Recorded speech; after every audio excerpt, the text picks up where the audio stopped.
This passage is about a book about an artist. Okay, and it talks about the artist Cézanne, who's a Cézanne, a French artist who and a book written about him.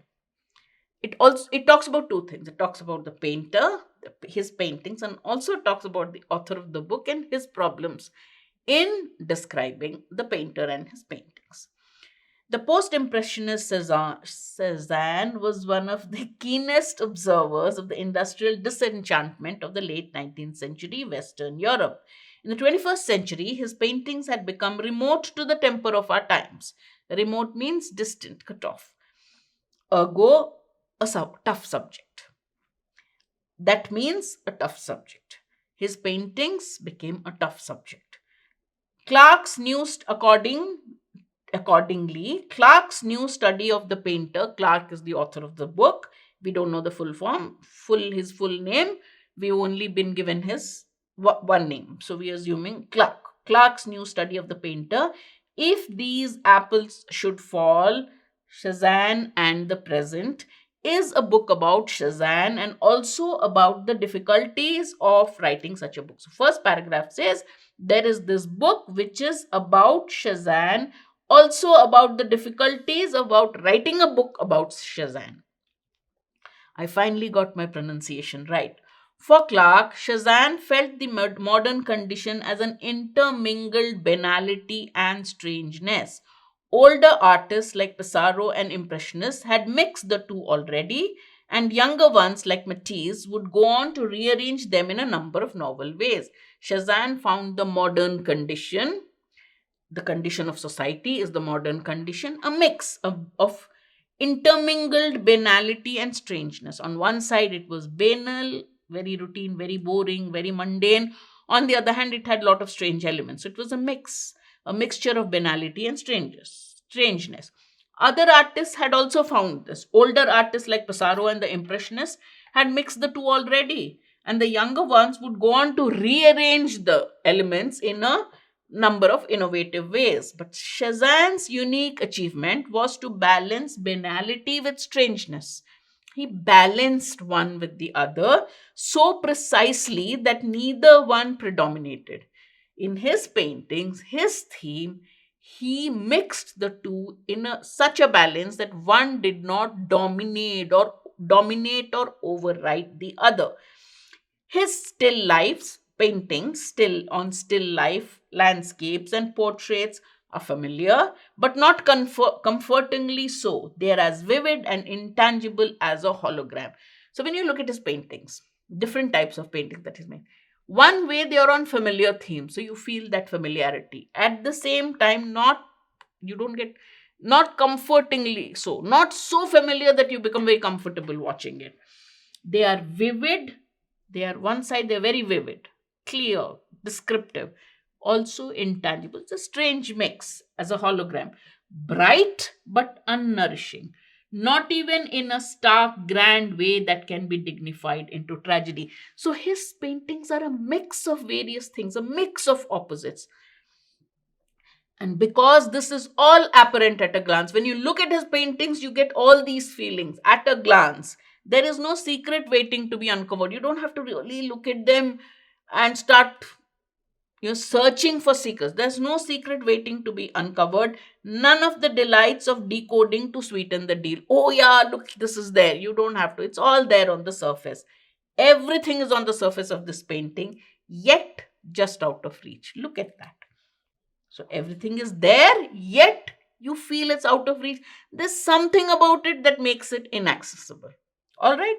Just remember, you don't have to understand anything more than what the author has said. That's the main thing. For a century, art critics praised Cézanne for the solidity and the indelibility of his images. He gave solid, indelible images, one which cannot, they're clear and solid. So critics have praised him for that, for giving walls and apples and tables a thingness more realistic than conventional realism could manage. His paintings of walls and apples and tables, everything, right, was so realistic. It went beyond the realism of conventional realism. They have a lot of painters who, realistic painters who believed in realism, who believed that painting should depict things as they are, society as it is. And Cezanne went beyond the conventional realism in giving paintings which were solid, indelible, and all that. And critics praised him for that. But that is only half the story. Okay, what is the other half? He tried to convey something solid and indelible about modernity. He tried to convey. After all, his paintings reflect the society he was living in. He tried to convey something solid and indelible. Indelible cannot be erased, right? About modernity. He fell short, but he couldn't really depict modernism. He fell short. Not for lack of talent. Now, why did he fall short? Not because he didn't have the talent to depict it in a painting, but because everything solid in the modern world melts into air. Whatever is solid about the modern world doesn't last forever, isn't indelible, which is why he tried to depict it, fell short, because whatever was real in the modern world would disappear very soon. Instead of assuming emptiness, Cezanne stumbled upon it. He didn't assume that modernism was empty. He stumbled into it. He came into this realization by chance. It was a fitting achievement for his era, the era where he stayed, the era of modernism, modernity. His paintings were a fitting depiction of the era, a fitting achievement for that era, in which the bourgeois alienation had sunk in, but alternatives were still within living memory. Clark has written about the challenges. So, this is as far as his painting, what they depicted, what it couldn't depict. That's gone. Next is about Clark and his book. Clark has written about the challenges of converting pictures into words. You're looking at a picture and you're criticizing it or critiquing it. You're trying to, you're writing a book about Cezanne and his works. So, Clark has written about the difficulty of converting pictures into words. Cezanne's paintings are pictures. On that, you're writing a book, you're converting it into words. And he said it's very challenging. His analysis of paintings are in part analysis of what it means to analyze paintings. Look at the play of words here. So he analyzes Cezanne's paintings, and as part of the analysis, you get a glimpse of what is it to analyze paintings. Words and pictures aren't the same and never will be, right?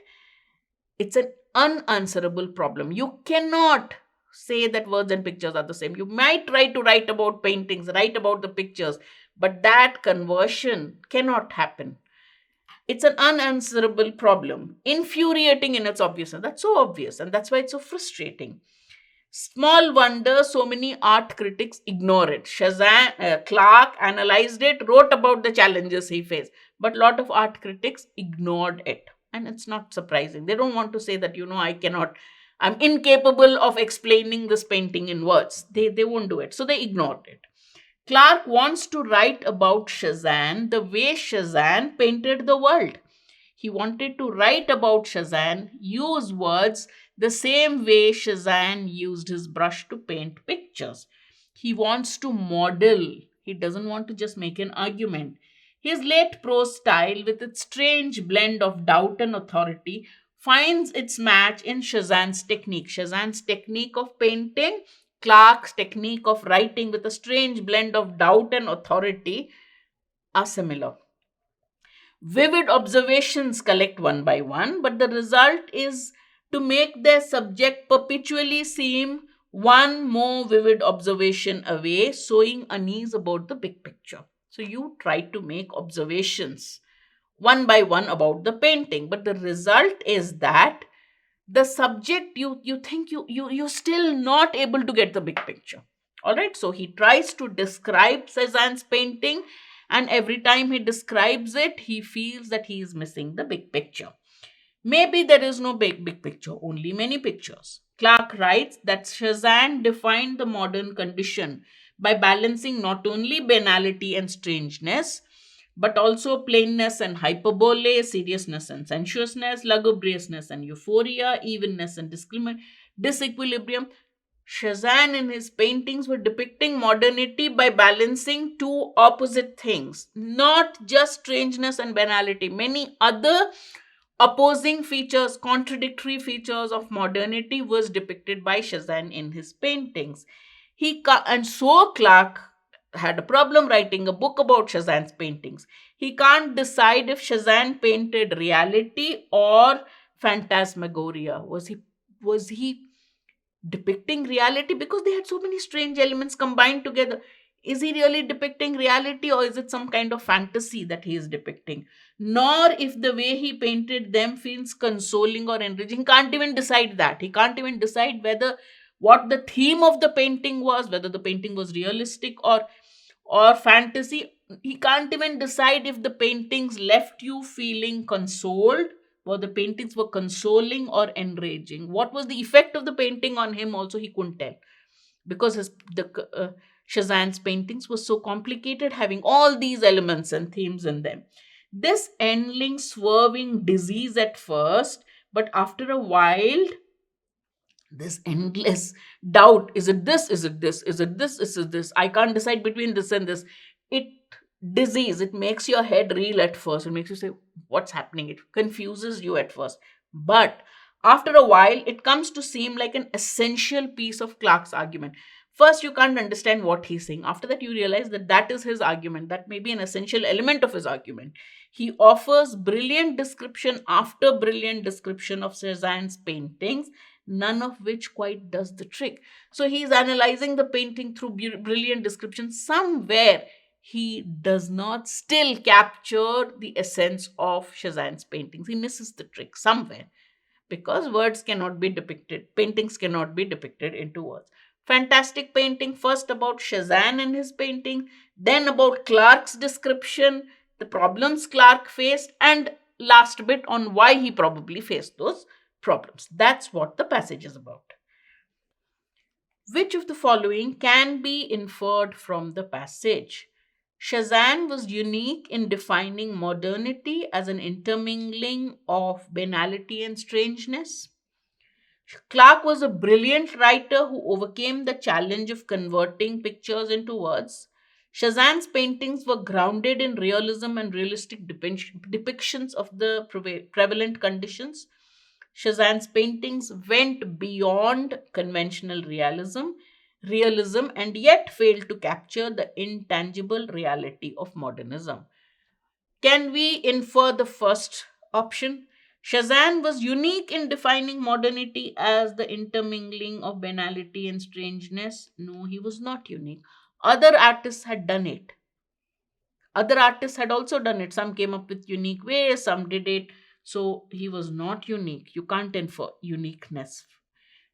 Clark was a brilliant writer who overcame the challenge. No, he was a brilliant writer, but he could not overcome. He said, nobody can overcome this challenge of converting pictures into words, because pictures and words are different.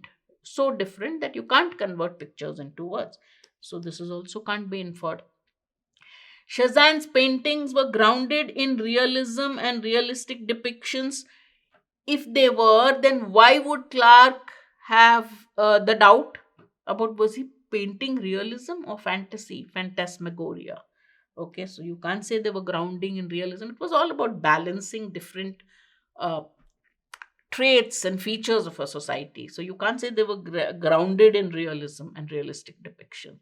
Yes, they were, but he went beyond that, the author says. So C can't be inferred. D, yes, his paintings were beyond conventional realism, but he tried to do something more to depict the modern condition, vivid, solid, indelible, but still failed to in some way capture the reality of modernism, because not because uh, he was found lacking as a painter, but because the modern condition was such that it disappeared in air. So that is why you can never depict a condition which disappears. So D is the correct answer.